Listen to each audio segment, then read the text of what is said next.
As origens intelectuais da Revolução.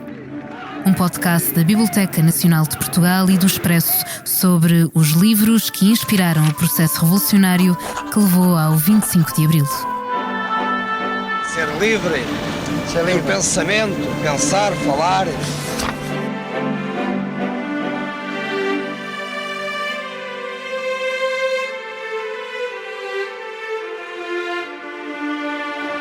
Viva a liberdade! Viva a liberdade! Viva! Viva a liberdade!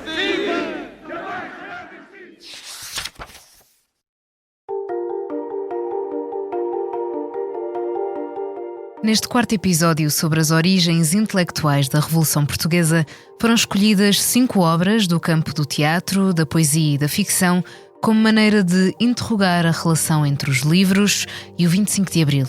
A professora Ana Isabel Queiroz traz para a mesa As Terras do Demo, de Aquilino Ribeiro, e a investigadora Ana Margarida Martins analisa As Novas Cartas Portuguesas, de Maria Velho da Costa, Maria Teresa Horta e Maria Isabel Barreno.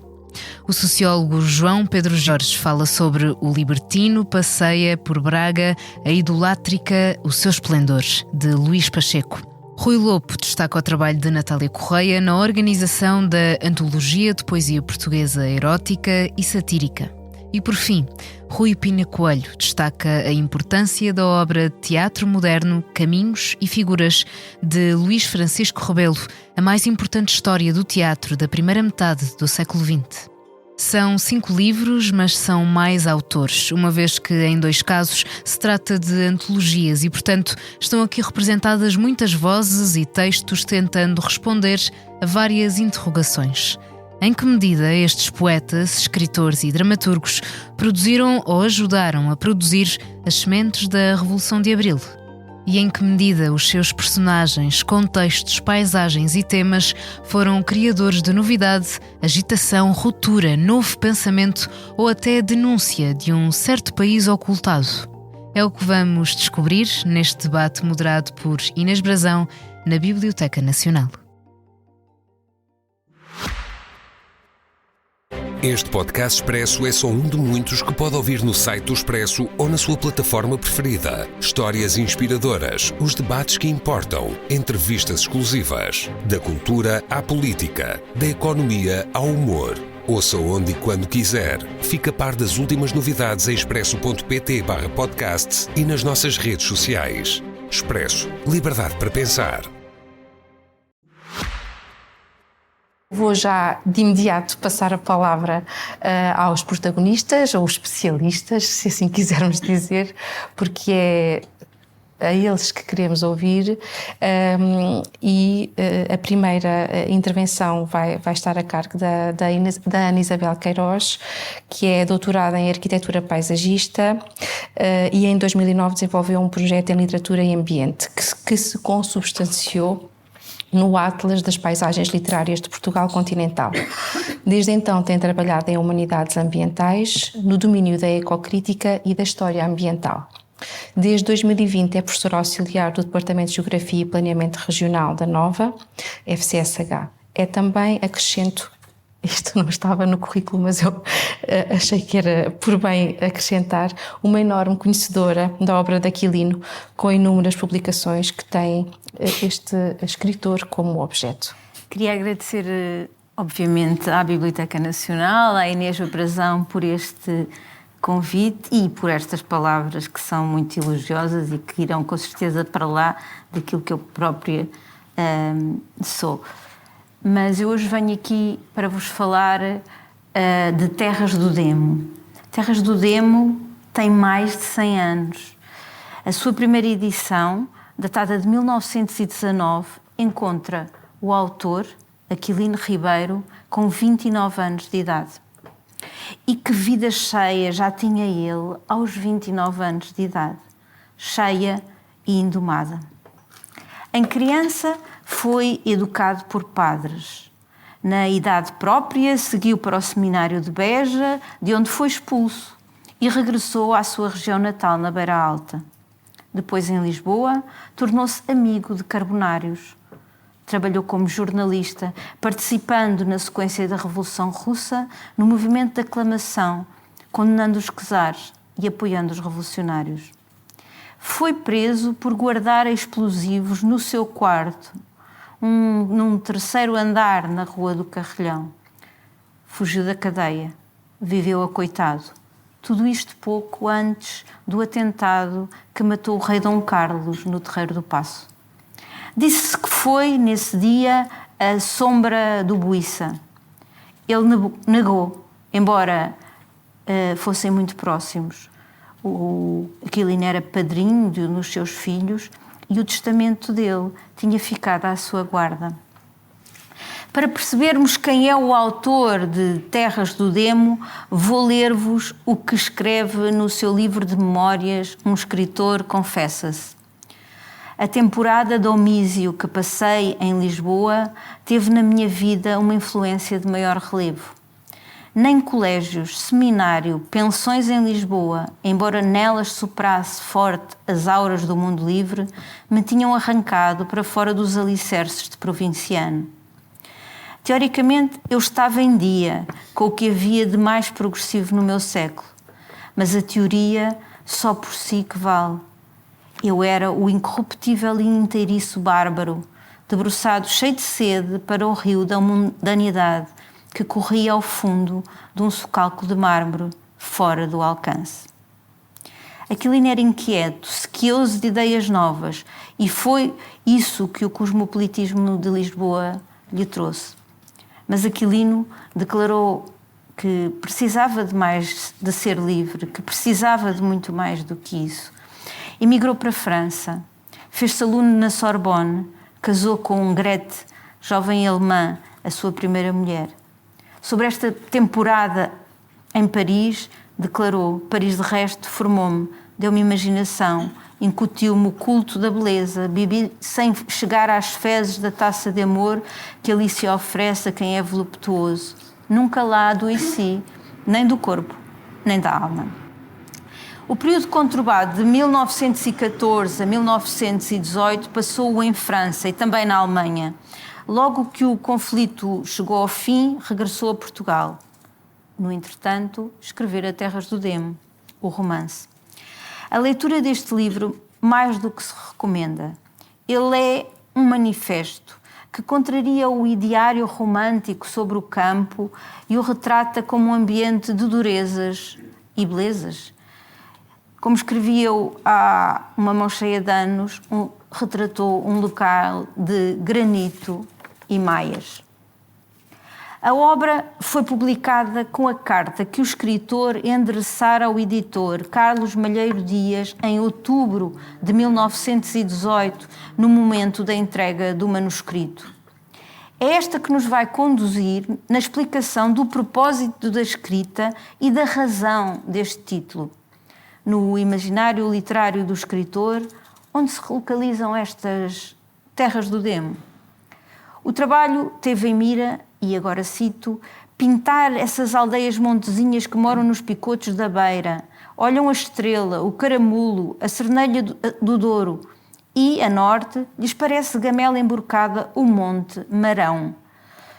Conhecida a geografia, o escritor apresenta, e volto a citar, Terras do Demo, nunca ali Cristo perdeu as sandálias, passou El Rei a caçar, ou os apostos da igualdade em propaganda. Bárbaras e agrestes, mercê apenas do seu individualismo, se têm mantido, sem perdas nem lucros, à margem da civilização. Fim de citação. Aquilino sabe do que escreve. Com Terras do Demo, ele dá nome a um território que se estende pelas serranias da Lapa e Liumil, prolongamento da meseta ibérica, onde passara a sua infância e parte da sua juventude. A Via Sinuosa, que é o seu primeiro romance publicado em 1918, tem natureza autobiográfica. Este, o Terras do Demo, é sobre os seus conterrâneos e as suas vivências. E é uma denúncia. Não descreve um local onde se atinge a felicidade pela agricultura, como escrevera Feliciano de Castilho, o local onde um fidalguinho do Porto recupera a sua saúde, como é o caso da aldeia minhota que nos descrevera Júlio Diniz em Morgadinha dos Canaviais, ou a paisagem do Oriense, onde Jacinto, a personagem queirosiana de A Cidade e as Serras, reencontra o sentido da vida. Em Aquilino, as vozes são dos serranos e fala-se da terra com os termos da terra. Volto a citar Aquilino. Se ao folhear estas páginas rescendem ao tojo e ao burel azeitado quando torna dos pisões, tirei satisfeito o meu propósito, descer a arte sobre a bronca fragante e sincera serra e, em certa medida, ativar o desquite da nossa língua e da nossa literatura desnacionalizada, francisante, de que se atulha a praça. O escritor procura mostrar o país que está invisível na literatura, afirma, e fazê-lo num idioma que é português, rico do vocabulário que refere a vida e as práticas das povoações de um local, de uma região.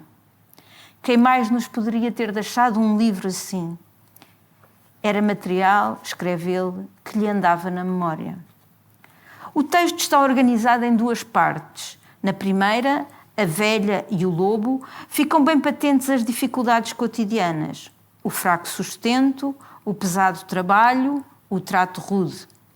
Na segunda, sobre a bela Glorinhas, esta aproxima-se do João Bispo. Quem é o João Bispo?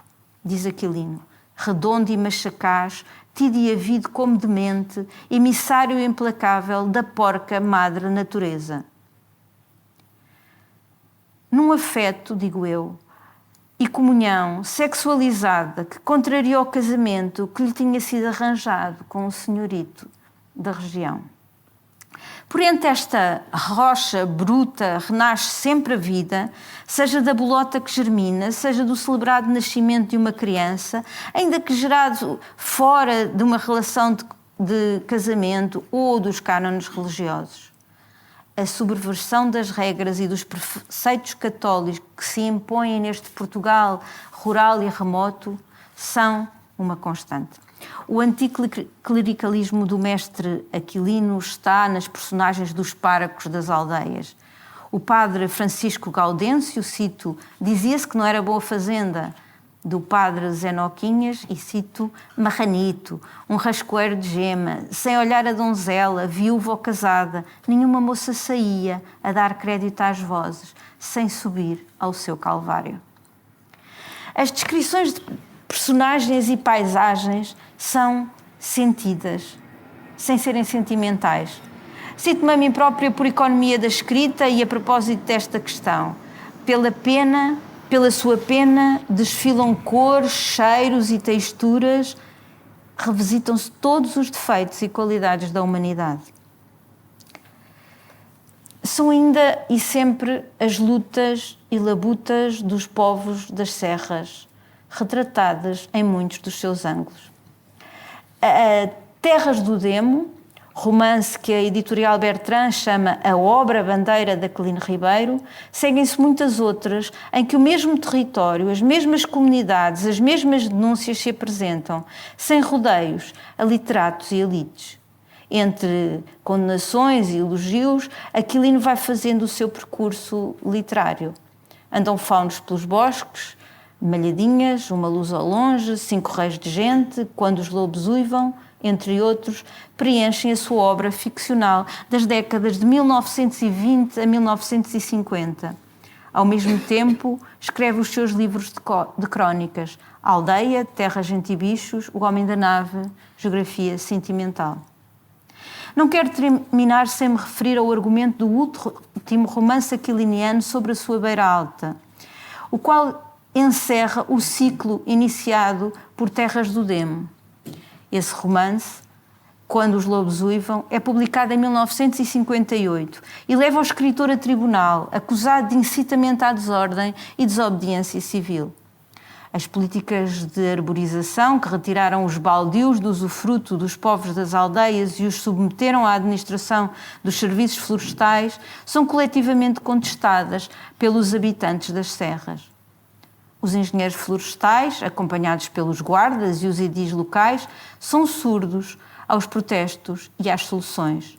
Sejam elas a divisão do terreno baldio em glebas, distribuída às famílias, ou seja a reversão do estatuto e a manutenção das práticas comunitárias.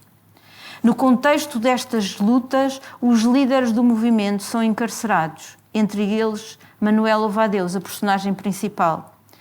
De forma clandestina, resistente e vingativa, o baldio recém-plantado é incendiado pelo seu pai, Teotónio Louva-a-Deus, uma personagem marcante da obra. O fogo é aqui um instrumento, uma arma ao alcance de todos os que não têm voz. Na investigação sobre a história do fogo que uma equipa de investigadores está atualmente a desenvolver, no tempo e na geografia deste romance emergem conflitos desta natureza. Mas elas também aparecem noutras áreas do país. Pode, pois, afirmar-se, sem risco de excessiva especulação, que de 1919 a 1959 as obras do escritor transcendem no seu significado político, social e ambiental o território que dizem caracterizar. Elas retratam as condições de vida, a relação com a natureza e a oposição, umas vezes subtil e outras declarada, de um tempo de isolamento e obscurecimento, onde o país se cria pouco visível e pouco compreendido. O Terras do Demo e os romances que lhe seguiram foram, pode dizer-se, uma pedra no charco. Muito obrigada, Ana. Saímos das terras do Demo e deste aclino onde acho que ele diz uma coisa que tem a ver com as pedras, onde a gente comia calhaus, não é? Ele diz isso, descrevendo as serras que ele tão bem conhecia, e vamos já fazer uma viagem no tempo até 1972 com a Ana Margarida Martins, que eu passo a apresentar e que nos vai falar sobre a sua visão e a sua interpretação das novas cartas portuguesas e do seu papel, no fundo. Ana Margarida Martins é doutorada em Estudos Literários pela Universidade de Manchester. Após lecionar nas universidades de Cambridge e King's College London, foi professora na Universidade de Exeter entre 2013 e 2024, onde ajudou a estabelecer o programa de licenciatura em Estudos Portugueses. É autora de Magic Stones and Flying Snakes, Gender and the Post-Colonial Exotic in the Work of Paulina Chiziane and Lídia Jorge. Além de outras publicações, tem marcado a sua presença em estudos literários pós-coloniais e feministas. Ana, dou-te a palavra. Muito obrigada. Em primeiro lugar, muito boa tarde a todos e a todas por terem vindo. É uma honra muito grande estar aqui e vou então falar sobre Novas Cartas Portuguesas, que foi um dos livros proibidos que circularam clandestinamente no seio da sociedade portuguesa pré-revolucionária. A Revolução dos Escravos floresceu num terreno de transgressões alimentada por esta e outras ilegalidades, concretizando-se entre o que foi escrito, o que foi lido, o que foi translido ou discutido em segredo e o que foi feito à luz do dia. Não sabemos se os militares portugueses que marcharam em Lisboa no dia da Revolução leram a obra. Quem sabe, talvez a tenham lido de ponta a ponta, ou apenas folheado, ou mesmo só imaginado. Contudo, independentemente da forma como a obra foi consumida, a sua contribuição é inegável.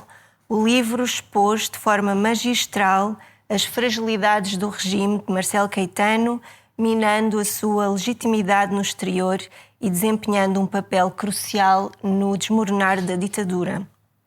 Por si só, a existência clandestina de Novas Cartas Portuguesas alimentou rumores e indícios daquilo que os homens preparavam no escuro. Contudo, o conteúdo da obra foi mais além, denunciando as contradições da própria revolução ou revoluções em que necessariamente participava.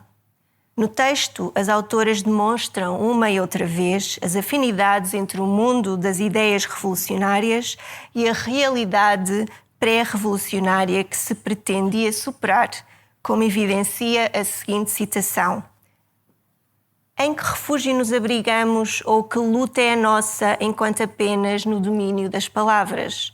O que podemos com elas em nosso favor e de mulher em mulher nos dizermos e contarmos do domínio que ainda somos, despojo hoje de guerreiros que se fingem companheiros em ajudada luta, mas que apenas pretendem montar-nos e serem cavaleiros de Marianas, de outros cativeiros presas e monjas de diferentes conventos, sem disso se darem conta. Fim de citação. Por outras palavras, Novas Cartas Portuguesas abriu o caminho para a Revolução, ou ajudou a abrir esse caminho. Ao mesmo tempo, porém, revelou avant la lettre como a Revolução não aconteceria totalmente. É neste espírito que as Três Marias depositam o livro aos pés do altar da Revolução, enquanto objeto estranho, oferta de 3 bicos, cavalo de Troia, ele fornece-nos não um alicerce soterrado, mas uma plataforma para o futuro. Cabe-nos escalá-la para melhor vislumbrarmos a vastidão do deserto que ainda resta percorrer. E é precisamente com a imagem de um deserto que Maria Teresa Horta inicia uma crónica, publicada em maio de 72, apenas semanas após a quase imediata censura de Novas Cartas Portuguesas. E cito: caminhavam 3 mulheres no deserto, transportando consigo as suas poucas posses, haveres de corpo e coragem. À medida que seguiam, as mulheres deixavam atrás de si o leve mas preciso rasto dos seus passos e o volume, a marca das suas vozes suspensas, do seu leve canto. Abram, dizemos, dos cortinados, para que a claridade entre e nada fique obscuro ou falso ou escondido. É preciso que haja, que se encontre a estrutura de tudo, a posição de tudo bem explícita no seu cristal, no seu vidro, na sua água tão lisa como um espelho, para que a imagem não fique deformada. O fim do deserto tem uma longura imensa. Assim seguiam juntas as 3 mulheres no deserto, transportando, juntamente com as suas posses, haveres e de corpo e coragem, a sede, a solidão de tudo, e a rara certeza de continuarem juntas até ao fim daquele sol imenso. Fim de citação. O texto alude de forma necessariamente metafórica ao processo judiciário que envolveu as autoras de Novas Cartas Portuguesas e que apenas se concluiria 2 anos depois, no dia 7 de maio de 74, já depois da Revolução de Abril. A imagem de 3 mulheres atravessando o deserto, deixando atrás de si o leve mas preciso rastro dos seus passos, e contemplando a longura imensa à sua frente, afigura-se útil para a nossa reflexão sobre as origens intelectuais da Revolução, na medida em que a travessia em causa, sem início ou fim aparente, pouco mais nos permite fazer que imaginá-las em média res, a meio das coisas, ou melhor, a meio do caminho revolucionário. À luz desta crónica, que faz clara alusão ao processo criativo de Novas Cartas, o que pode a expressão origem intelectual? Não é possível discutir o conceito de origem sem nos posicionarmos primeiro em relação ao processo criativo, ideológico e intelectual de Novas Cartas. Este é, afinal, um livro sem pontos de partida identificáveis. Tendo sido escrito a 6 mãos, desafiou os constrangimentos da noção de autoria pessoal e intransmissível. Ao separar a autoria e origem do texto, recusou a sua própria comodificação literária, bem como as noções de propriedade e origem intelectual a ela associadas. Do mesmo modo, embora tenha adotado Mariana Alcoforado como mãe literária capaz de ocupar um vazio intelectual, a obra trivializa a questão da sua existência como autora real e original, ao mesmo tempo que explora heranças simbólicas e traumáticas entre múltiplas gerações femininas, privilegiando o enovelamento entre mães, filhas, sobrinhas, em detrimento de genealogias fixas. Novas Cartas também subverte origens de outra natureza. Por um lado, sendo um livro que procurou alianças fora da luta marxista portuguesa, violou as convenções tácitas do contrato de fraternidade antifascista português. Por outro lado, tendo questionado debates teóricos do seu tempo e antecipado outros, desafiou vários contratos feministas dos anos 70. Isto não significa que certas origens ou pontos de partida não sejam identificáveis neste livro. A referência indiscriminada ao feminismo, a partir das experiências e sistemas de opressão sofridos pelas mulheres brancas de classe média, é desse exemplo. A obra demonstra, aliás, familiaridade com os preceitos do feminismo liberal universalista da segunda vaga, ao apropriar-se, por exemplo, da opressão sofrida pelas mulheres afegãs para exprimir as suas próprias experiências de opressão em Portugal. Porém, no seu todo, trata-se de uma obra que encara a palavra origem com desconfiança, seja no singular ou no plural. Ao fazê-lo, questiona a estabilidade de múltiplos pontos de referência que sustentam não só legados feministas internacionais, como também identidades políticas, intelectuais, linguísticas e literárias nacionais. Consideremos então as consequências de tal posicionamento relativamente à noção de origem intelectual. A riqueza teórica de Novas Cartas, defendida de forma convincente por várias vozes críticas, reflete a familiaridade, bem como o descontentamento das três autoras com vários discursos teóricos feministas do seu tempo. Porém, decorridos mais de 50 anos da sua publicação, é justo dizer hoje que os grandes críticos internacionais que publicamente se colocaram ao lado das Três Marias, defendendo o seu livro nos anos 70, não terão incorporado as inovações teóricas deste texto no seu trabalho crítico, pelo menos não de forma explícita. É possível que a desonra de múltiplas obrigações contratuais por parte das Três Marias tenha condenado o livro a habitar as margens do theory-making feminista canónico, enquanto símbolo político de uma luta teorizada noutras paragens. Isto poderá, em parte, justificar a razão pela qual Evelyne Legarrec e Monique Wittig, tradutoras do livro para francês, tenham optado por definir a obra como um símbolo político no prefácio à edição francesa, apesar de Wittig criticar os livros que se transformam em símbolos. No ensaio de 1980, intitulado O Ponto de Vista Universal ou Particular, Wittig defende que quando um livro ou um texto se transforma num símbolo ou num manifesto, este passa a ser ignorado, deixando de poder ser considerado como origem intelectual de uma revolução. Ela escreve, visto como um símbolo ou adotado por um grupo político, o texto perde a sua polissemia, ganha univocidade.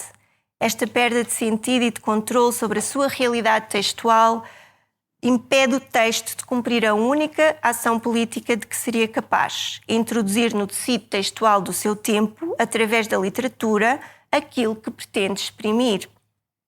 Por outro lado, a procura de alianças fora da luta marxista portuguesa e do ambiente intelectual e literário português levou ao surgimento de um discurso português não feminista sobre o texto, fomentado, sem dúvida, pela separação mediática das Três Marias em maio de 74.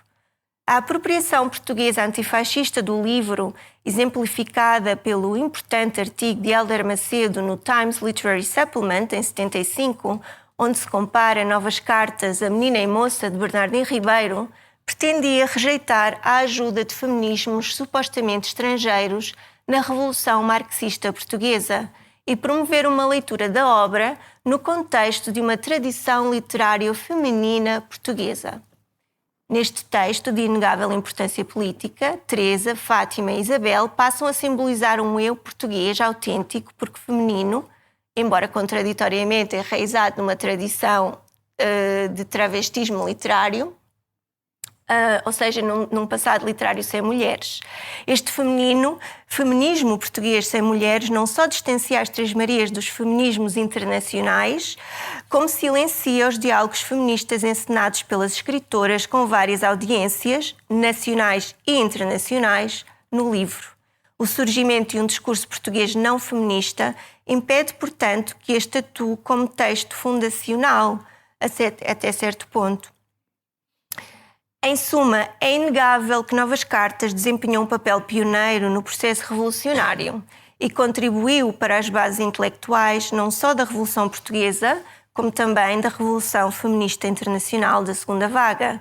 Porém, fê-lo de forma singular, pegando na palavra origem, fê-la explodir nas próprias mãos, que são 6, apontando, como escreve Maria de Lourdes Pintacilgo no prefácio às Novas Cartas, para, cito, o corpo como o primeiro campo de batalha, onde a revolta se manifesta. Enquanto livro que fez a Revolução, eu diria que Novas Cartas se assume como um património bibliográfico contraditório e profundamente fragmentário, fomentador de antagonismos e controvérsias que ultrapassam as fronteiras nacionais. Leituras fragmentárias do livro foram, aliás, estrategicamente orquestradas pelas Três Marias como uma ferramenta de mediação entre a política e a teoria. Esta forma de consumo em massa foi uma consequência não apenas do imperativo político das Três Marias em garantir uma audiência no estrangeiro, mas também do seu imperativo teórico de construir a mulher portuguesa como uma leitora, escritora, feminista, em diálogo com outras feministas além fronteiras.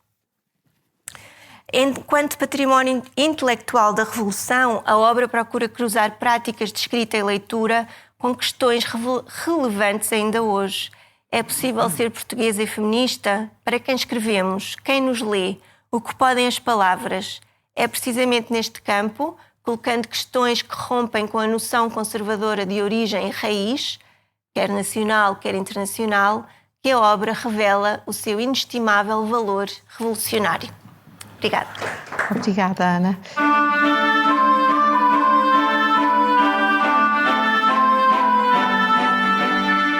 Ficou-me na imagem a ideia das mulheres que caminham no deserto nas suas múltiplas feminilidades e tentando rebater múltiplas autoridades. Acho que é uma e que o teu texto expressa bastante bem. Vamos então passar já para o João Pedro Jorge, que nos vai dar o seu olhar a partir da obra O Libertino passeia por Braga, a idolatra e com o seu esplendor. O João Pedro Jorge é doutorado em Sociologia e lecionou na Faculdade de Ciências Sociais e Humanas da Universidade Nova de Lisboa durante 15 anos. No IPRI desenvolveu estudos avançados na área da descolonização e democratização em Portugal. Foi e é crítico literário e tem colaborado em diferentes jornais e revistas, como o Observador, a Visão ou a Sábado. Além de tradutor, é autor de um vasto leque de obras de que me permite destacar aqui o meio literário português, prémios literários, escritores e acontecimentos, Puta que te pariu, a biografia de Luís Pacheco e O que é um escritor maldito. Tens a palavra. Não é puta que te pariu, é puta que os pariu. Olha, fala com a Pinguim, que é assim que lá estava escrito. Ah, é? Bom, mas quero agradecer as palavras da Inês, o convite. Como a Inês disse, eu venho falar-vos deste livro do Luís Pacheco, um autor de quem eu fiz uma biografia. Queria começar por vos apresentar este texto, porque talvez nem todos conheçam este texto, nem todos o tenham lido, nem todos tenham tido acesso a ele, até porque desde que o Luís Pacheco morreu, ainda os herdeiros ainda não se entenderam de maneira a que se pudesse publicar, reeditar e publicar coisas inéditas do Luís Pacheco, e por isso muito provavelmente não encontrarão obras do Luís Pacheco nas livrarias. Felizmente, há algumas pessoas que o têm publicado em edições piratas, que eu acho que o Luís Pacheco ficaria muito contente por saber isso, porque ele próprio também se dedicou a piratear obras. O que é este? Que história que conta este texto? Isto é um relato de um escritor, o Luís Pacheco, que aproveita uma boleia do poeta António José Forte, que trabalhava nas bibliotecas itinerantes da Gulbenkian, que vai até às terriolas do Minho levar os livros. O objetivo do Pacheco, quando apanha esta boleia, era entrevistar o Vítor de Sá para a Seara Nova.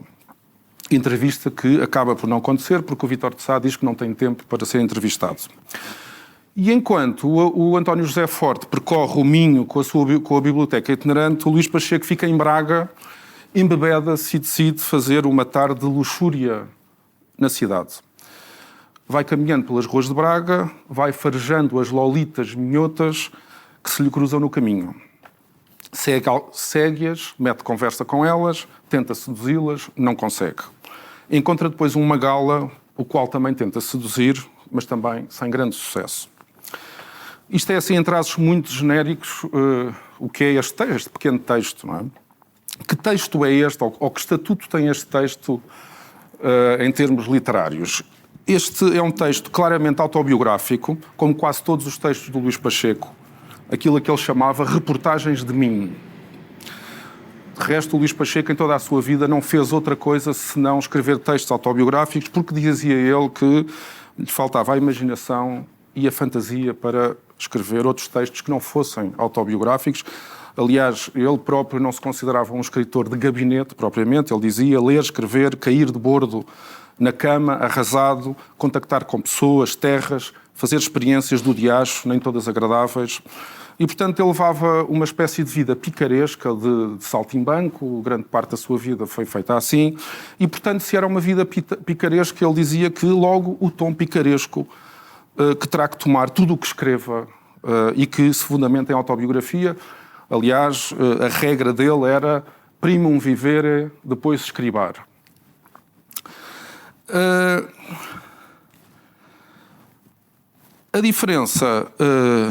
A única diferença que há nos seus textos autobiográficos é que uns têm mais cuidado estético do que outros. Aliás, o Luís Pacheco dedicou-se a vários géneros autobiográficos, desde a epistolografia, ao diário, à crónica, à entrevista, à reportagem jornalística, até a crítica literária do Luís Pacheco é uma crítica onde intervém constantemente aspectos autobiográficos onde ele relaciona episódios da sua vida com episódios da vida dos escritores que ele está a criticar. Este texto, em particular, tem uma particularidade. Este texto, O Libertino Passeia por Braga, a Idolado, que é o seu esplendor. Aliás, aquela edição, que eu julgo que será a segunda edição, tem aquela gralha na capa, não é? Tem aquele esplendor com X, e não é com X, é com S. Mas este era um texto que o Luís Pacheco escreveu de jato, sem emendas, numa prosa direta e imediata, que ele começou a escrever enquanto almoçava numa taberna em Braga e depois concluído na pensão, a pensão Oliveira, onde ele estava em Braga. Ele diz mesmo, a história, este texto, na verdade, é uma bebedeira de ponta a ponta, porque eu almoço, bebi muito, depois andei para lá a arejar a bebedeira, à noite bebi mais bebedeira. No dia seguinte estava à espera que me servissem o almoço, tinha a sebenta e escrevi o que se tinha passado na véspera. Porque eu era um gajo que revia, emendava, reescrevia, rasgava. E ali não, ali foi uma coisa direta.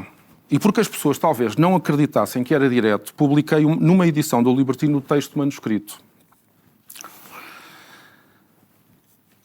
Ora, este texto foi publicado em 1970, mas foi escrito em 1961.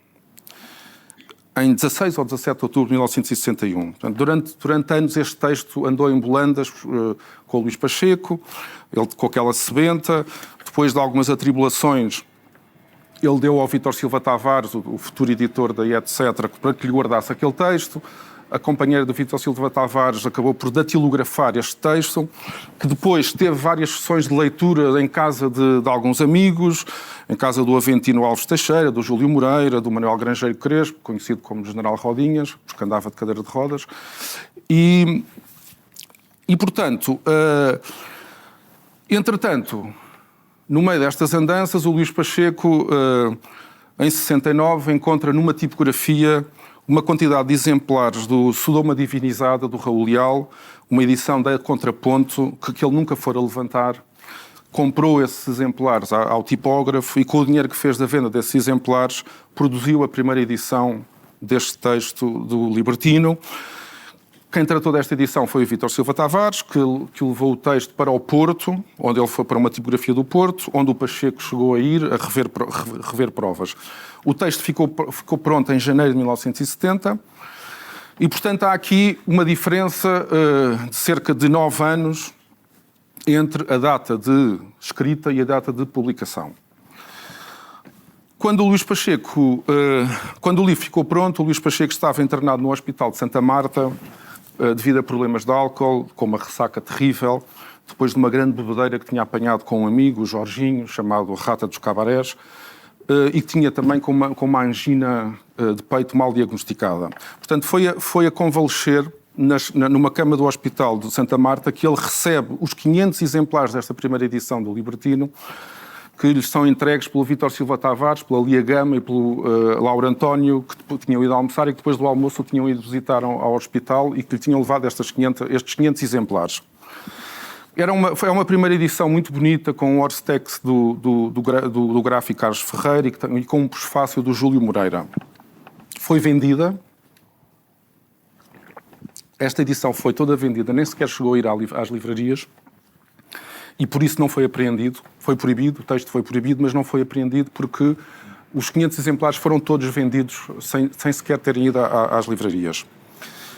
O texto teve tal sucesso que depois teve uma segunda edição, que eu julgo que não será esta. A segunda edição é feita em Luanda, em stencil, que também se vendeu toda, e depois eu julgo que esta será a terceira edição, de 3.000 exemplares, também se vendeu tudo.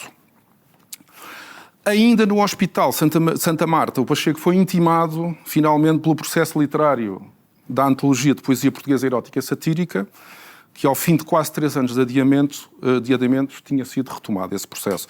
Aliás, o Pacheco, nesta altura, já tinha um largo historial de problemas com a justiça, porque tinha-se metido com a criada de casa dos pais, tinha sido processado por causa disso. Aliás, já tinha também em casa sido enrabado, mas não muito, por um poeta alentejano amigo da família. Ele próprio meteu-se com a criada. Os pais da criada processaram, ele acabou por ir parar ao Limoeiro, onde casou com a criada. Depois envolveu-se com a irmã, foi processado por crimes de estupro e rapto também. E por ter desflorado 2 raparigas menores, para utilizar um termo da época, e embora num desses casos ele próprio também era menor, porque ele tinha 20 anos na altura, e na altura a maioridade era aos 21 anos, portanto ele também era menor. De resto, também já tinha às costas, nesta altura, um crime de injúrias à magistratura, o caso do prefácio ao livro do Marquês de Sade, A Filosofia na Alcova, e um crime também de ofensa à moral pública, precisamente por causa desta antologia. E tinha cumprido já pena de cadeia no Limoeiro e na cadeia civil das Caldas da Rainha. Porquê é que este livro foi proibido, embora não tenha sido apreendido, como disse? Porque, por várias razões. A primeira, porque descrevia 1 ou 2 tentativas de sedução de 2 raparigas que se presume que eram menores de idade. Em segundo lugar, porque fazia algumas referências à guerra nas colónias. Depois das tentativas frustradas de seduzir estas 2 meninas, encontra 2 guardas republicanos que ele leva para o quarto da pensão, e então é aí, nesse quarto da pensão, que ele, com os 2 GNR, diz a certa altura: no meu quarto dou ao Sorja, portanto ao sargento, o depoimento de uma angolana. Ele começa a ler em voz alta. Lê bem, mesmo as gralhas. O tipo do olho branco começa a ficar branco para o resto da cara. Abre a porta, o dono da pensão diz, porque viu luz: suporia panascaria. Fecho a porta à chave, depois de o ter tranquilizado que era tudo gente de bem. Discussão atrapalhada ou trapalhona sobre Angola é nossa, pretos maus e brancos bons e vice-versa com o Sorja. O do olho tapado diz que tem gente à espera e desaparece. A discussão com o Sorja nunca se azeda. Ele diz que sempre é bom um tipo estar informado. Eu digo-lhe que ele me pode prender ou mandar prender, mas que é o meu dever, tirada de editor patriota. Ele tem medo de deixar as impressões digitais no papel. Eu digo-lhe que a autora, branca, note, branca e filha de brancos e casada com um branco, já foi chamada à PIDE, ele suporá agora que sou eu da PIDE.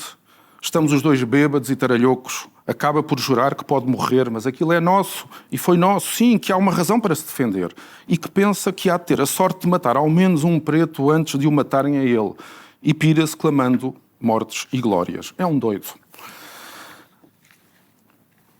Depois, por um lado isto, portanto, tentativa de sedução de 2 menores, as referências à guerra colonial, e depois talvez também a questão da homossexualidade, ou bissexualidade neste caso, e a questão da linguagem associada à descrição dessa mesma, neste caso, homossexualidade, porque o Luís Pacheco, depois de fazer esta leitura do depoimento de uma angolana, é um texto que depois é incluído nesta edição, este texto, no final, esta edição inclui este tal texto do depoimento de uma angolana, que é da Maria Alice Veiga Pereira, que ele diz que os 2 últimos parágrafos são do Alfredo Margarido. Mas o Luís Pacheco, depois desta cena com os sargentos, volta a sair à rua e a certa altura encontra uma gala e diz: gostas de broche?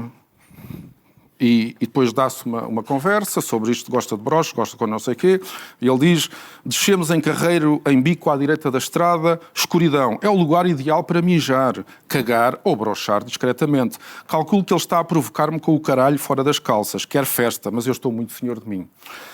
E depois, isto também acaba por não dar em nada, e depois o texto acaba com o Luís Pacheco na pensão, sozinho, na pensão, e ele diz, a certa altura: misturo a Diolinda com o António e, sem mexer na picha, estou quase a vir-me.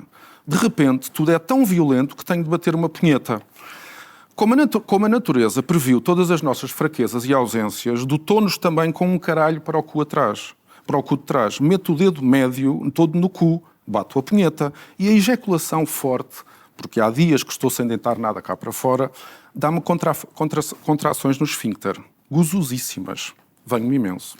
Portanto, isto era uma linguagem, de facto, bastante crua. Aliás, o livro é toda uma sequência de fracassos. Não é? Ele não consegue entrevistar o Vítor de Sá, não consegue seduzir as miúdas, não consegue ir para a cama com o GNR, não consegue o broche de uma gala e acaba a bater uma punheta.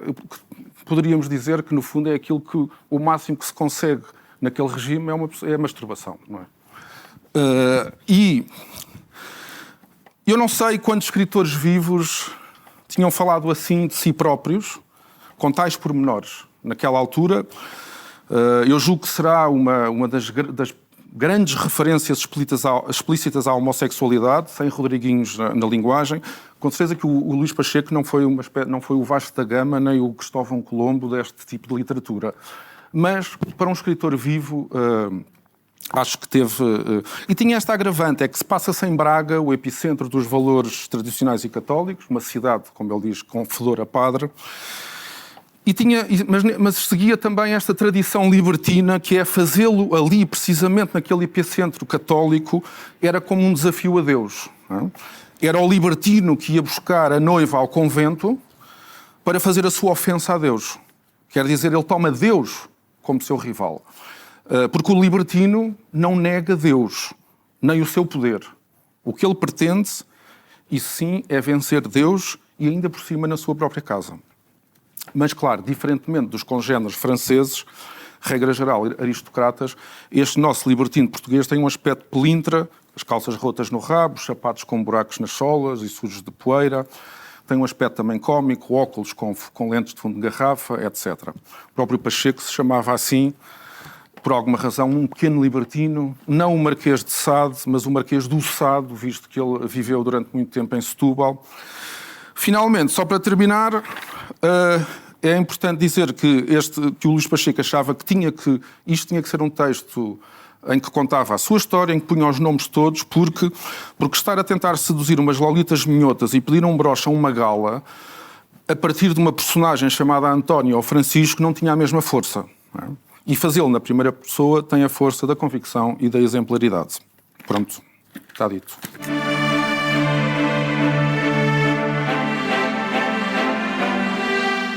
Apenas uma pequena direito de resposta. Eu falhei, mas estou confortável com o meu erro, porque não só tenho em casa o teu livro, como o li de ponta a ponta. Portanto, fica aqui lavrado em ata, que foi apenas um lapso. Bom, também me fica uma questão que se calhar depois podemos vir a falar nela, que é se tu consideras que a libertinagem do Luís Pacheco é acima de tudo intelectual e mental ou é mais uma libertinagem de costumes? Acho que seria uma pergunta interessante. Vamos então passar ao Rui Lobo, que nos vai aqui trazer o seu olhar e falar um bocadinho sobre o papel da Natália Correia e a partir também da edição da Antologia de Poesia Portuguesa Erótica e Satírica, dos cancioneiros medievais à atualidade. O Rui Lobo é investigador do Instituto de Filosofia da Universidade do Porto, no projeto Filosofia e Teorias da Arte no Pensamento do século XX em Portugal. Neste âmbito, tem publicado em torno da obra de Raul Leal e de Ângelo de Lima. Organizou em 2023 o Colóquio Internacional do Centenário de Natália Correia, a Filosofia, a Literatura e o Diálogo Interartes. Co-coordenou e prefaciou o volume coletivo de ensaios sobre a Natália Correia, Sonhar é Ter Razão, que está no Prel, neste momento, pelas edições Clepsidra. Ocupa-se atualmente a apresentação e estudo do arquivo de Salete Tavares. Tens a palavra. Olá. Pronto. Obrigado a todos, professor Ramada Curto. É um grande prazer estar aqui e tentar, neste breve intervalo de tempo, apresentar ideias assim, muito, muito sucintas sobre a Natália. Eu, entretanto, já das comunicações que já foram feitas, já estabeleci aqui uma série de conexões mentais que, se calhar, no fim, será interessante fazer entre estes autores, não é? Porque eles todos estão relacionados, como o João Pedro acabou de chamar a atenção para a relação profundíssima entre a Natália e o Luís Pacheco, por exemplo.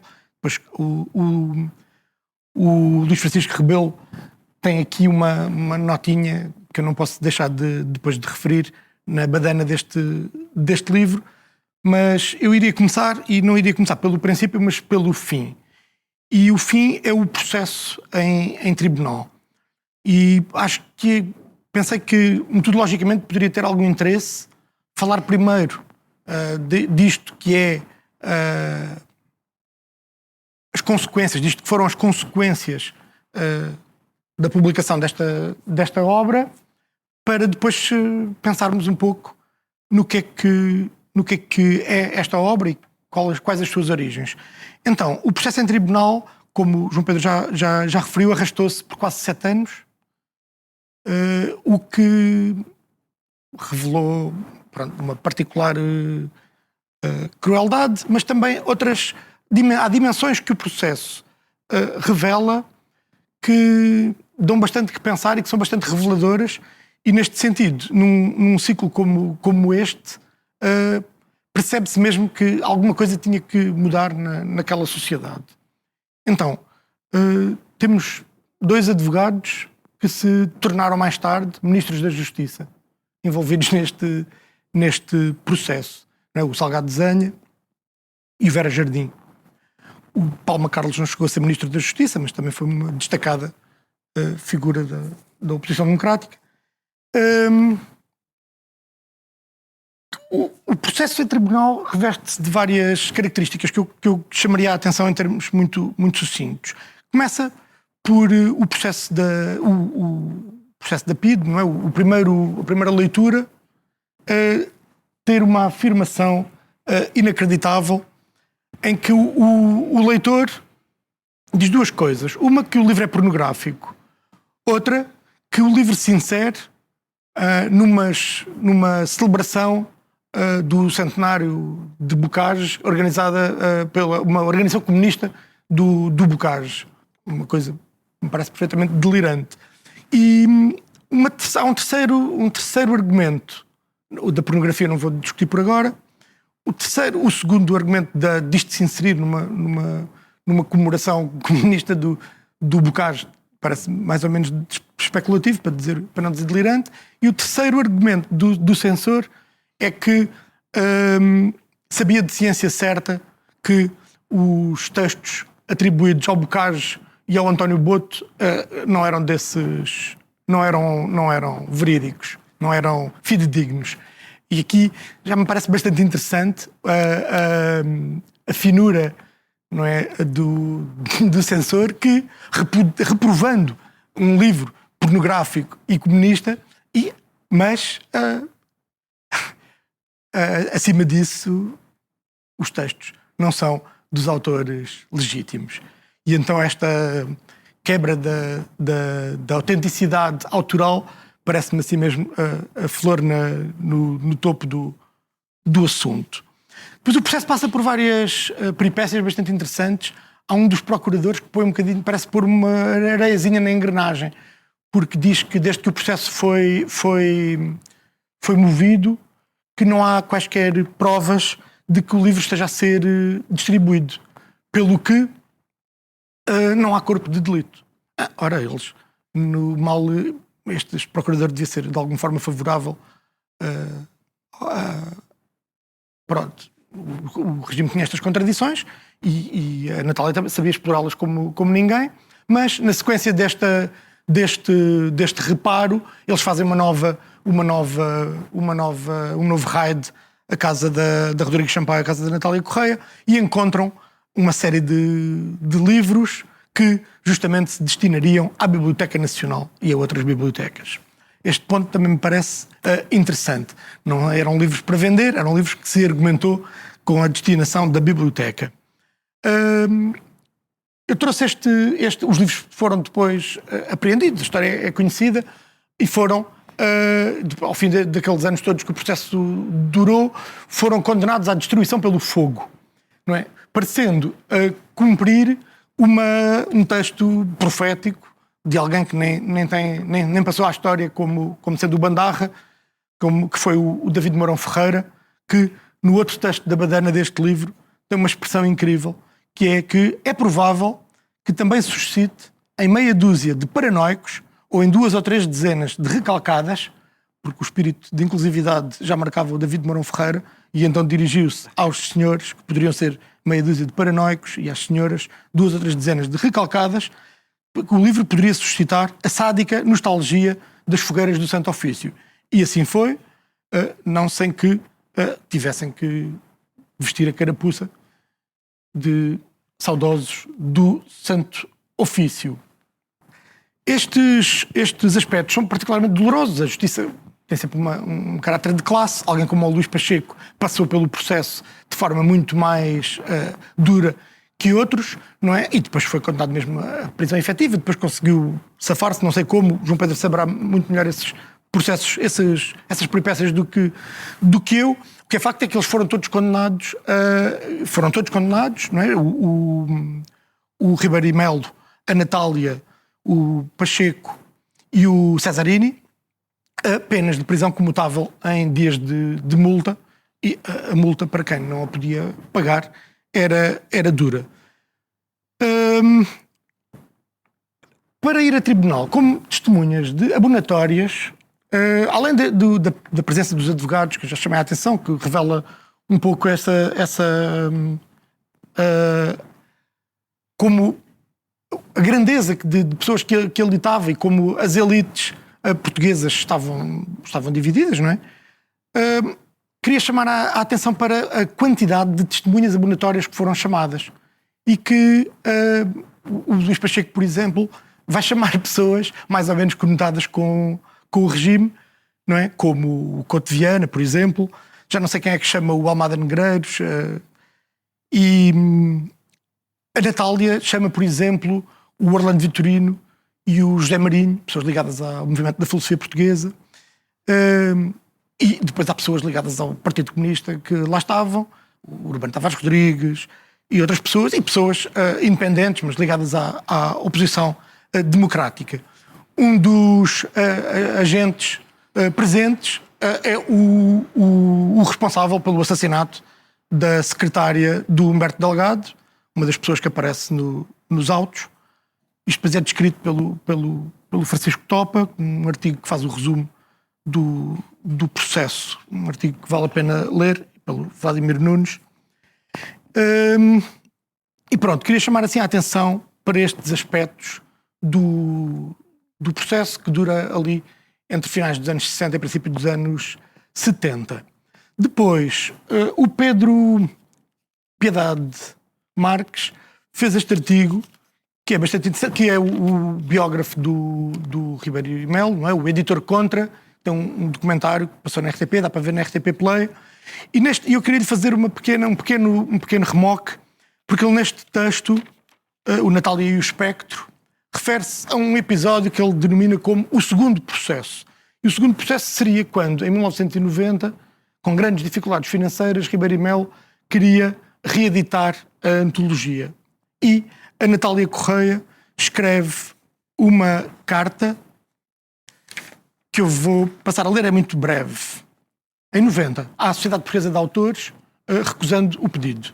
E a carta diz o seguinte: prevalecendo a dimensão erudita dessa obra, que, neste aspecto, meramente interessa aos estudiosos da matéria, poderão eles consultá-la nas bibliotecas.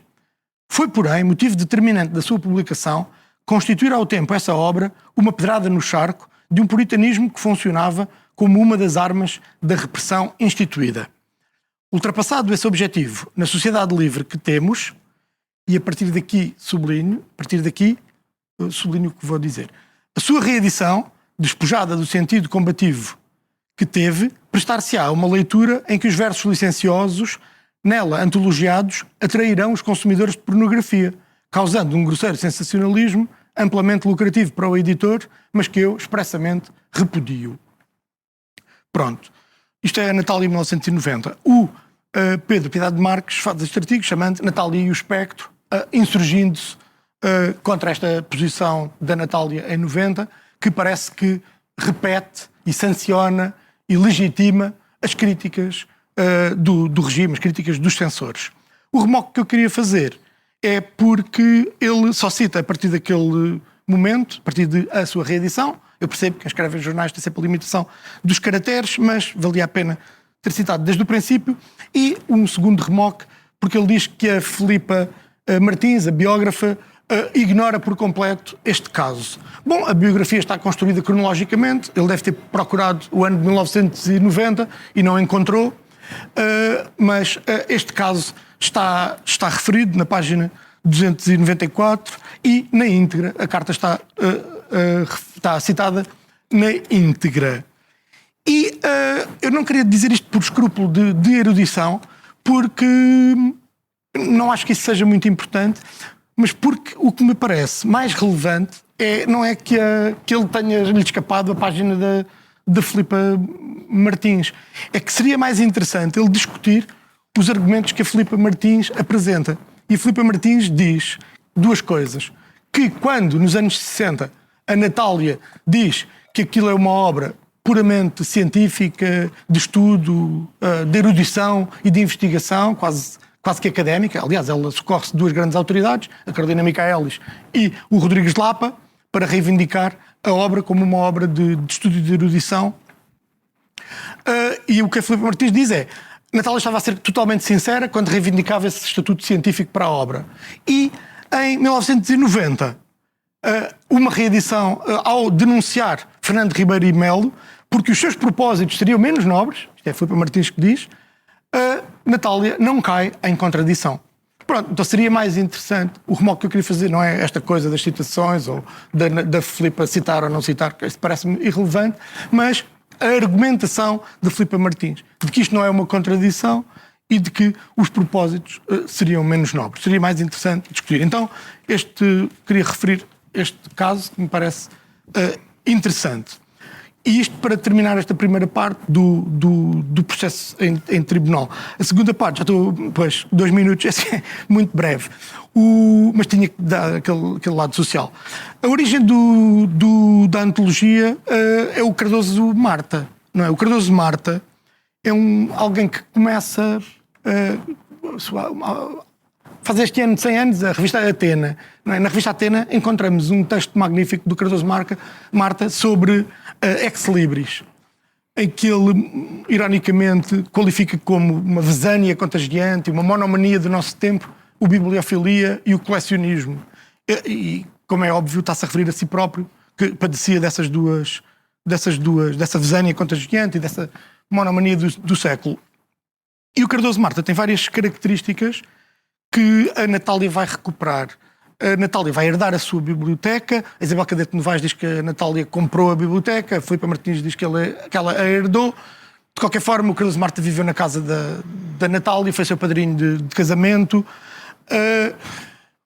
O nome que é dado já agora o nome que é dado à Afrodite é a irmã de Atena, não é? Mas O Cardoso Marta foi um grande colecionador e tinha o projeto de fazer uma antologia de poesia erótica e satírica e ia chamar ao seu estudo inicial o Purgatório dos Poetas, que é um dos títulos do triplo prefácio. O prefácio tem três partes e uma das partes é justamente o Purgatório dos Poetas, e muitos destes textos aparece a sua fonte, Biblioteca Pessoal de Cardoso Marta.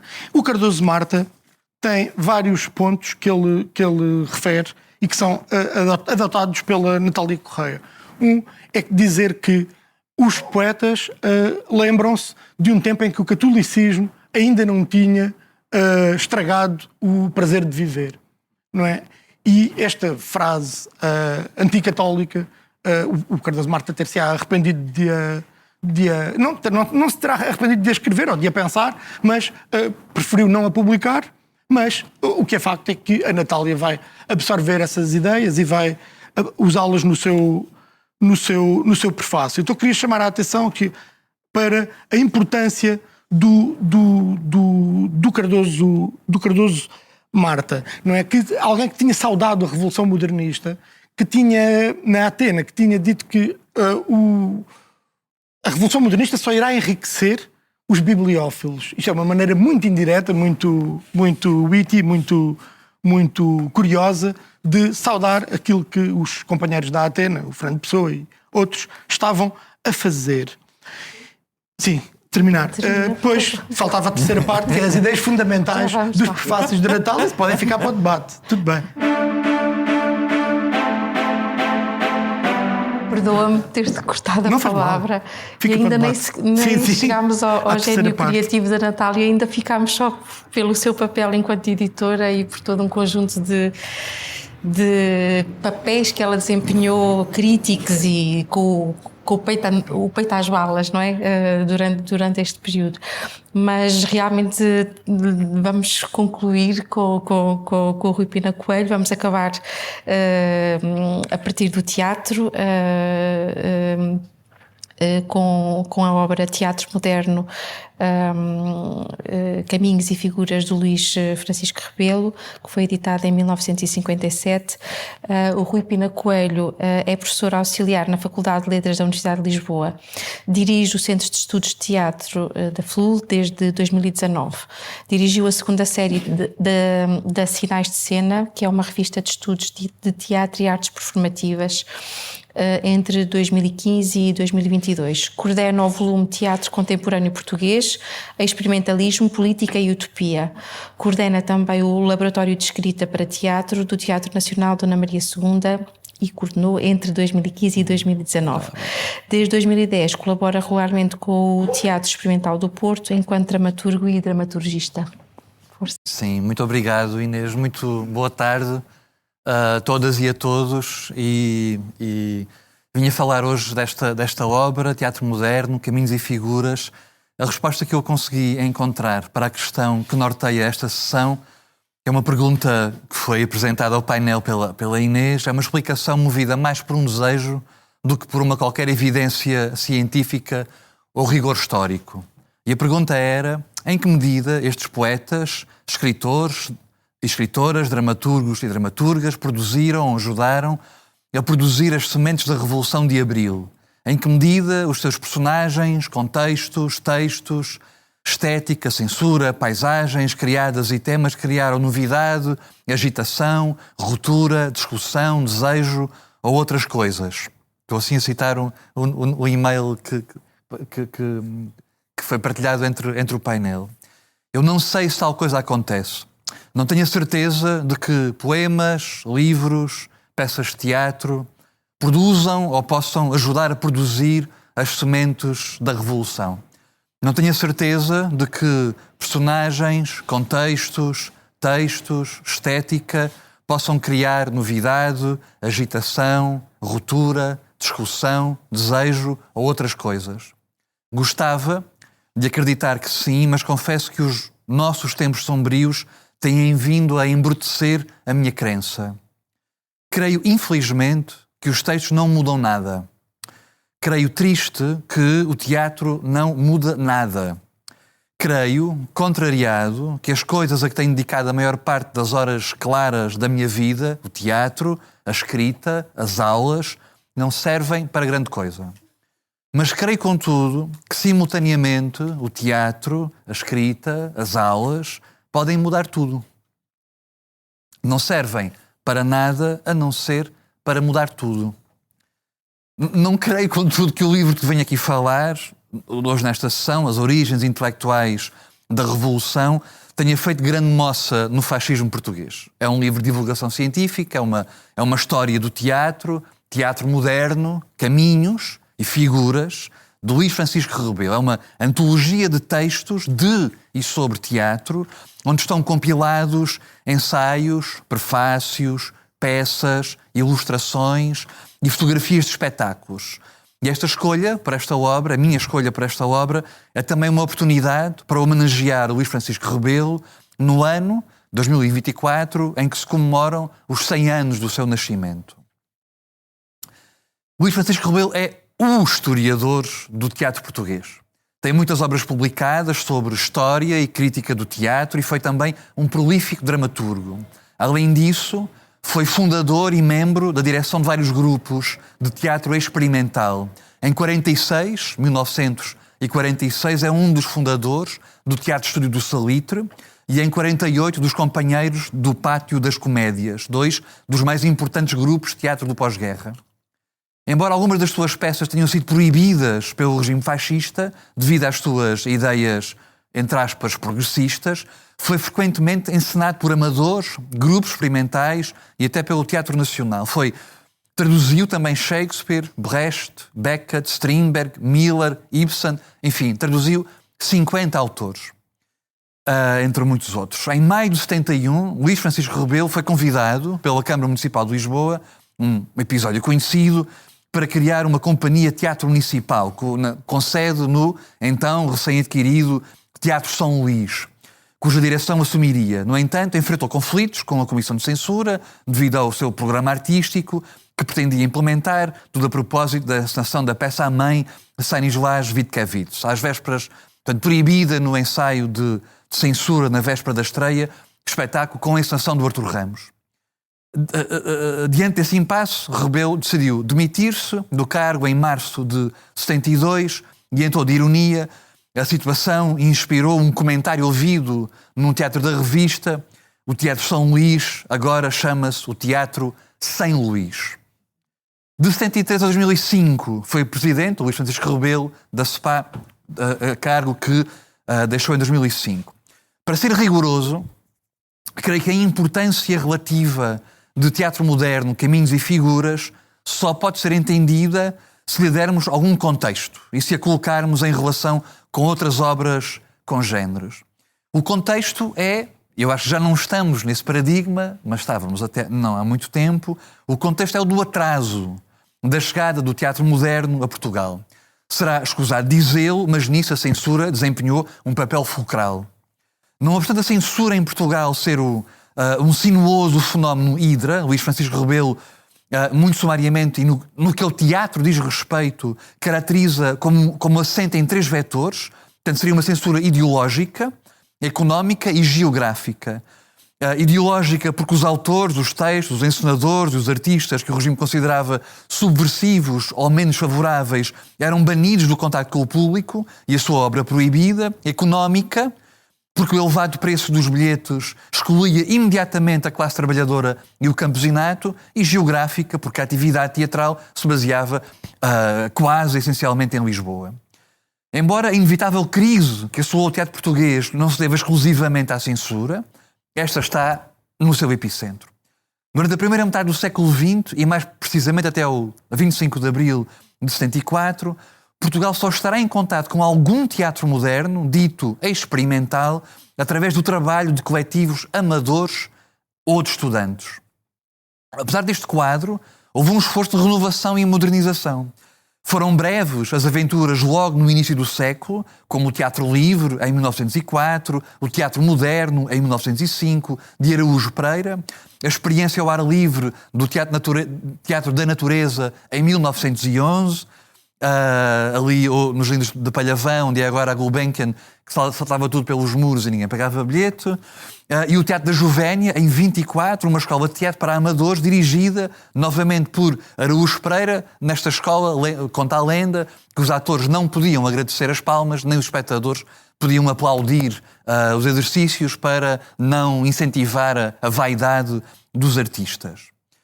Este Araújo Pereira é, por muitos, considerado como o primeiro encenador moderno português e, apesar de terem marcado significativamente o teatro português, foram rapidamente esquecidos. Só no período pós-Segunda Guerra Mundial é que se pode falar de um movimento de teatro experimental. A derrota dos movimentos fascistas obrigou a um abrandamento das ditaduras peninsulares e este facto permitiu que vários grupos se dedicassem ao teatro dito experimental, sendo bem que experimental para lá dos Pirineus era uma coisa, para cá seria outra. Grupos como o Teatro Estúdio do Salitre, a Casa da Comédia, os Companheiros do Pátio das Comédias, o Grupo Dramático Lisbonense da Manuela Porto, o Grupo Teatro Experimental do Pedro Bom e Carlos Montanha, também conhecido como o Teatro da Rua da Fé, o TEP, o Teatro Experimental do Porto, com o qual tem colaborado, e o Teatro de Arte de Lisboa, do Orlando Vitorino e do Azenhal Abelho. Este experimentalismo português do pós-guerra consistiu em esforços isolados, feitos essencialmente por amadores e limitados a uma elite intelectual, sobretudo lisboeta, com uma filial, um polo no Porto. Expressou-se através de uma atitude humanista, traduzida na divulgação de peças e dramaturgos, na promoção de algumas das ideias mais contemporâneas do teatro europeu da época. Organizavam palestras, publicavam ensaios, davam conferências, escreviam guias, manuais, etc. Mas, de uma forma geral, os palcos continuavam dominados pela repetição de fórmulas tafadas e repertórios importados, sobretudo franceses ou espanhóis, adaptados a um duvidoso gosto português. O crítico português, Armando Martins, descreve este público como um pobre animal ignorante que, consoante o comeu ao jantar, quer enternecer-se e espremer uma lágrima ou apanhar uma pançada de riso. A resistência do público face a novos repertórios levava a desastres na bilheteira, sempre que estes eram tentados, desastres financeiros levavam a programações mais cautelosas e assim por diante. Não obstante, o crítico Mário Vilaça observava: de 1958 para cá, as editoras portuguesas têm cada vez mais lançado a público obras de teatro. O público lê e estuda teatro também cada vez mais. Se não frequenta com assiduidade as casas de espetáculos, é porque os preços são caros ou porque o teatro que entre nós lhe pode oferecer nem sempre lhe interessa. E estou a chegar ao ponto principal e onde queria chegar. Este proémio poderia prefaciar outros livros. Poderia estar aqui a falar da antologia de teatro Novíssimo Teatro Português, de 62, uma coleção de 5 curtas peças selecionadas por Ilídio Ribeiro, e as peças são O General do Artur Portela Filho, O Burrão de Augusto Sobral, O Museu de Fiamma Paz Brandão, Funerais do Zé Sás Portes, O Delator de Maria Teresa Horta. Esta antologia, inevitavelmente jovem e subversiva, foi surpreendentemente prefaciada pelo reputado e frequentemente censurado dramaturgo Bernardo Santareno. A coletânea ainda tivesse um eco discreto, cedo representaria um gesto de esperança no teatro que tardava ainda em chegar. Este volume foi comissionado e pago por Ilídio Ribeiro, publicado em 62, na editora Ao Sol. A sua publicação é consequência do entusiasmo criado por uma outra antologia, Poesia 61. Uma seleção de poemas e, consequentemente, um movimento constituído por jovens poetas como Casimiro de Brito, a Luísa Neto Jorge, Gastão Cruz, a Fiamma Paz Brandão, Maria Teresa Horta.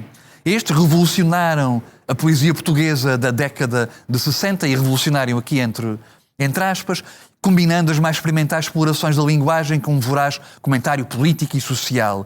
Do novíssimo teatro português era esperado que se inscrevesse na mesma onda de renovação e que tivesse o mesmo impacto na cena teatral. Não teve. Poderíamos também estar a falar de O Teatro e a Sua Estética, uma coletânea de escritos de vários autores sobre temas como a estética do teatro, a arquitetura teatral, a decoração, a direção e o trabalho do ator. Todos textos selecionados, traduzidos, introduzidos e comentados por Redondo Júnior, jornalista, crítico de teatro, teórico de teatro e dramaturgo. Trata-se de uma antologia em 2 volumes, o primeiro publicado em 63, o segundo em 64, sobre a chancela da Arcádia, numa coleção dedicada ao teatro à direção de Redondo Júnior, que pretendia introduzir ideias teatrais modernas e promover a renovação dos palcos portugueses. Mas eu não vinha aqui falar nenhuma dessas obras, vinha falar de teatro moderno, caminhos e figuras, de Luís Francisco Rebelo. Uma obra onde se apresentam, reúnem, traduzem e explicam alguns dos mais importantes autores do teatro do século XX. Esta antologia começou a ser publicada em pequenos volumes, em períodos irregulares, durante o ano de 1957, pelo Círculo do Livro, editora que pertencia a Vítor Pala e Orlando Costa. Talvez o título mais célebre desta editora tenha sido o fotolivro, ou o poema gráfico, como os autores gostavam de chamar, Lisboa, Cidade Triste e Alegre, de Vítor Pala e Manuel Costa Martins, de 59. Mais recentemente editado pela Pierre von Kleist, do André Príncipe e do José Pedro Cortes, em 2015. Já é um minuto? É isso, muito bem. Então, Vítor Pala, um artista polivalente, multifacetado. A segunda edição, publicada em 64, foi impressa pela etiqueta Prelo, uma coleção de teatro dirigida pelo próprio Luís Francisco Rebelo. E é de facto um novo livro que aí se apresenta. Os textos introdutórios, escritos pelo Rebelo, são melhorados e alargados, são acrescentados, alguns ensaios novos e publicadas algumas peças novas. A título de exemplo, são publicados textos de Émile Zola, Bernard Shaw, Gordon Craig, Jacques Coupeau, Meyerhold, Bertolt Brecht, Arthur Miller, entre outros, tudo autores, alguns censurados, outros desconhecidos entre o fazer teatral. São também publicadas peças curtas ou excertos, estou mesmo a terminar, peças curtas ou excertos de peças maiores, do Yeats, de Chekhov, os modernistas, Kokoschka, etc., mas também Bertolt Brecht, em 50, é publicada A Exceção e a Regra de Brecht em 57 e depois em 64. Trata-se de um repertório representativo de diferentes momentos e tendências do teatro moderno, na sua esmagadora maioria desconhecido dos palcos portugueses. Mas o aspecto fundamental desta publicação é que ficam publicadas e o público pode lê-las e ter acesso a elas, e as companhias amadoras podem fazê-las mais tarde e farão mais tarde. Portanto, há uma espécie de repertório vivo que vai ficando a germinar. A nota introdutória assinada por Luís Francisco Rebelo termina com uma frase que exprime claramente o que a sua geração esperava e que expressa o objetivo último desta antologia. Vou citar. Não quero terminar esta nota, escreve Luís Francisco Rebelo, sem exprimir um sincero voto de esperança de que, quando se dissiparem as nuvens que comprometem o nosso presente e ameaçam o nosso futuro, o teatro português possa encontrar, finalmente, os caminhos arriscados mas fascinantes da verdadeira modernidade. Em Portugal, nos anos 50 e 60, o conceito de encenação mise-en-scène não existe ainda, está a começar a ser discutido. O que estes autores estão a fazer é antologizar as suas aspirações, estão a estrear em página as ideias de teatro que têm para o país. Assim, nesta obra, podemos encontrar algo como uma mise en anthologie. Mais do que olhar para o passado, estão a olhar para o futuro. E pergunto, mas este livro mudou alguma coisa? Não. A revolução fazia-se sem ele? Talvez. Mas não estou a ver como. Obrigado. Muito obrigada, Rui, também pelo esforço que fizeste. Desculpa-me ter cedido.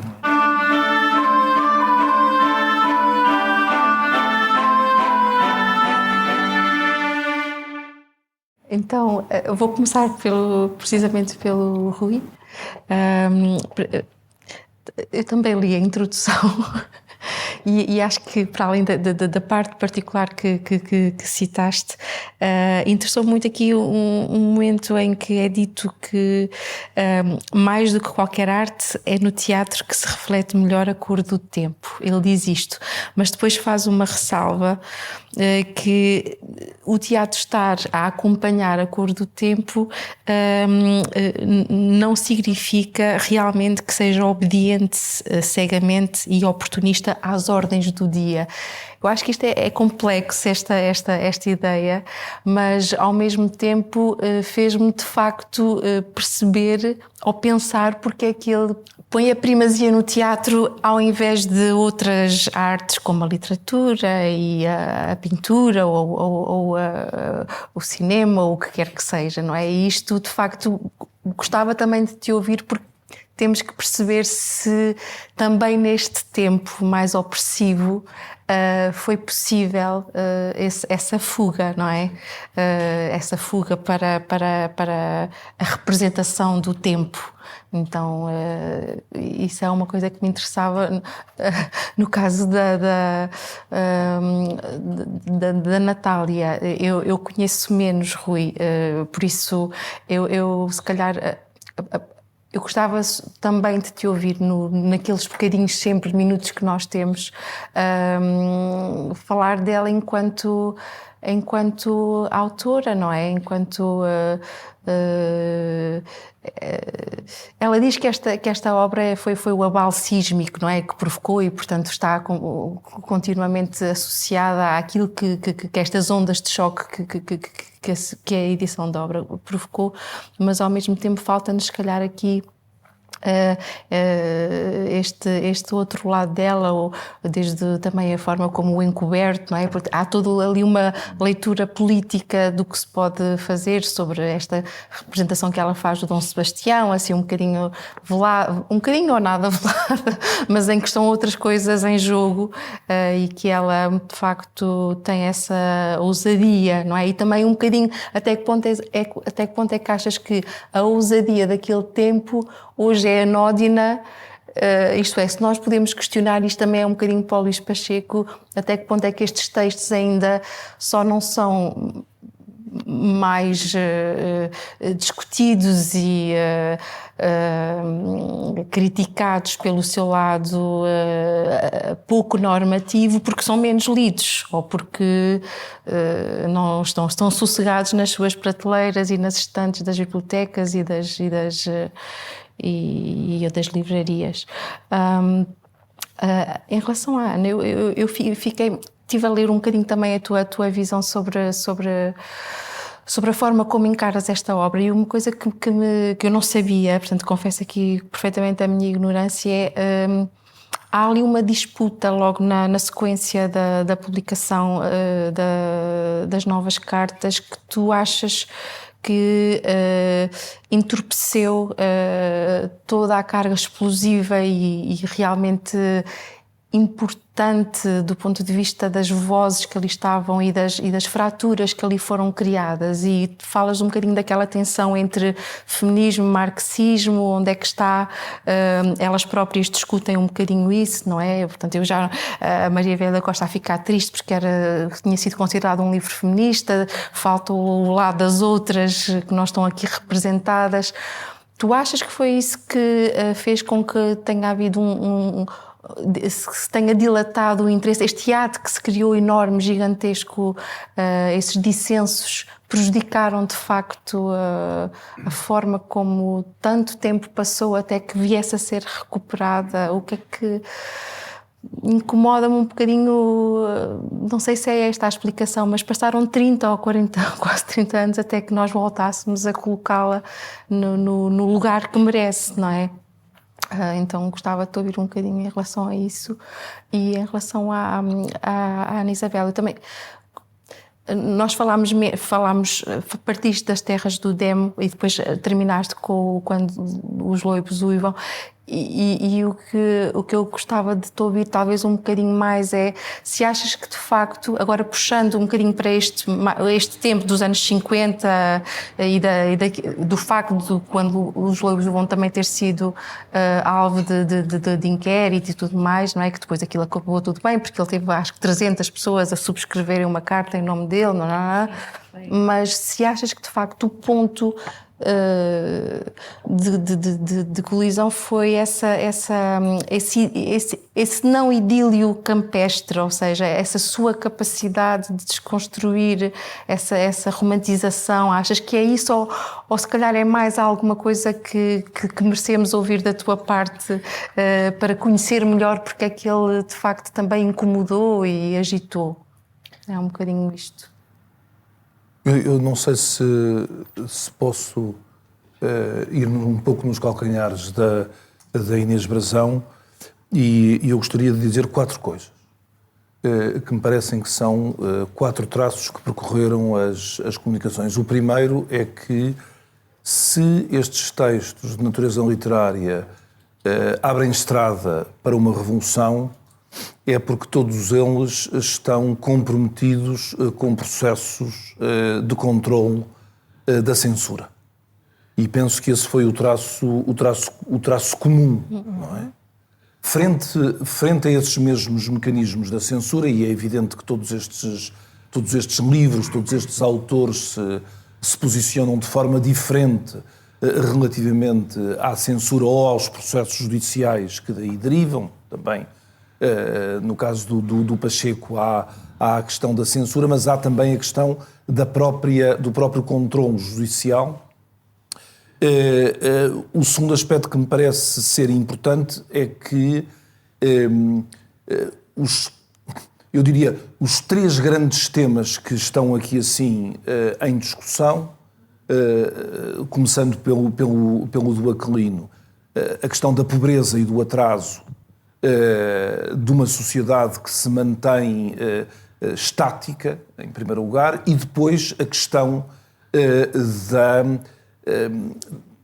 das lógicas mais emancipadas, mais libertinas, mais feministas também, para colocarmos isto no mesmo saco, ou mesmo mais eróticas, para ir para o caso do Rui Lopo, ou mesmo para o caso do teatro. E este universo, digamos, da liberdade, ou mesmo o universo em que se toca e se denuncia a sociedade rural, são temas, digamos assim, ou constituem-se em temas que, apesar de tudo, têm alguma margem de permissão no interior do regime. Ao longo dos anos 60, aquele que não tem permissão é o da guerra colonial. Que surge, digamos, na tal carta de uma angolana, no texto sobre um libertino do Pacheco, mas tem uma pequena margem, digamos assim, e a censura sobre a guerra colonial era, de facto, uma censura.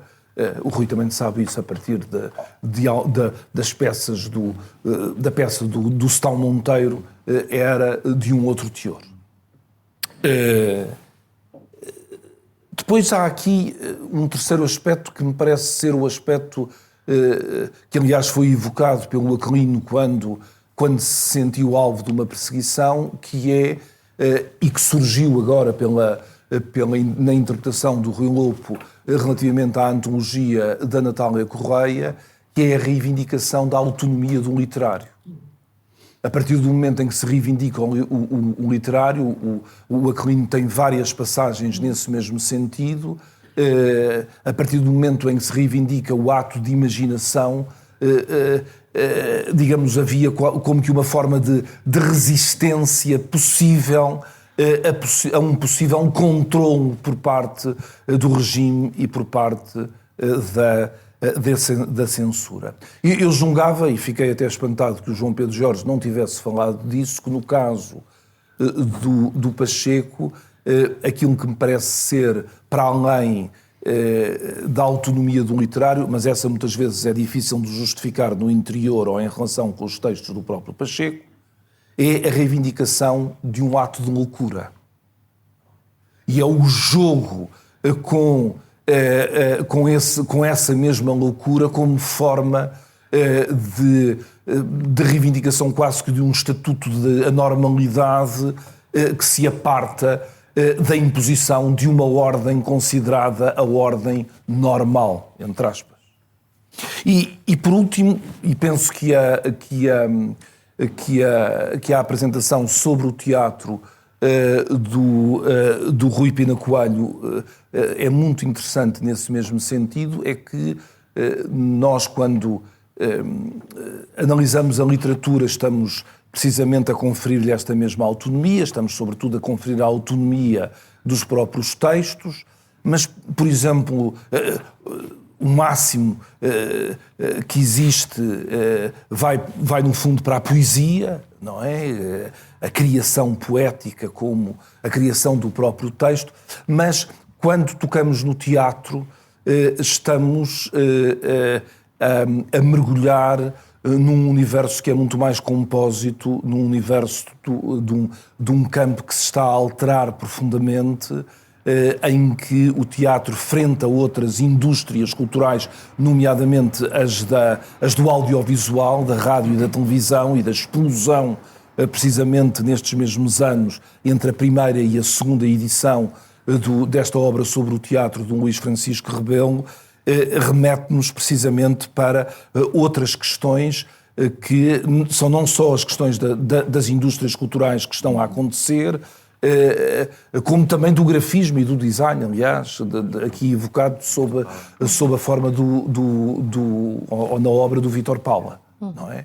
E, portanto, isso deve-nos fazer sair do universo puramente textual para entrarmos num universo muito mais compósito, que é este universo das próprias indústrias culturais. Era isto que eu queria dizer.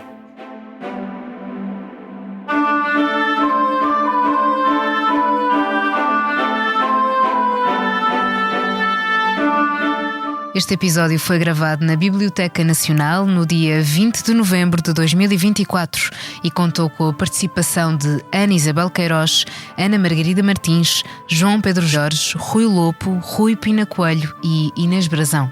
A sonoplastia esteve a cargo de João Luís Amorim, com apoio de Ricardo Rito, Filipe Oliveira e Paulo Lourenço.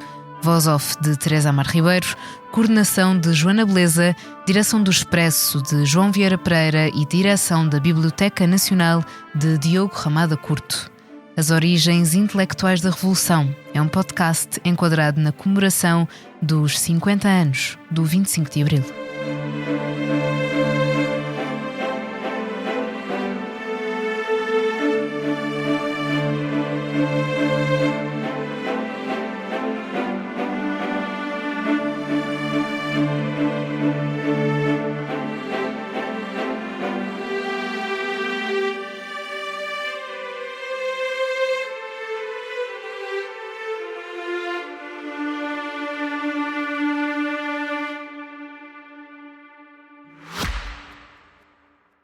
Este podcast Expresso é só um de muitos que pode ouvir no site do Expresso ou na sua plataforma preferida. Histórias inspiradoras, os debates que importam, entrevistas exclusivas. Da cultura à política, da economia ao humor. Ouça onde e quando quiser. Fica a par das últimas novidades em expresso.pt/podcasts e nas nossas redes sociais. Expresso. Liberdade para pensar.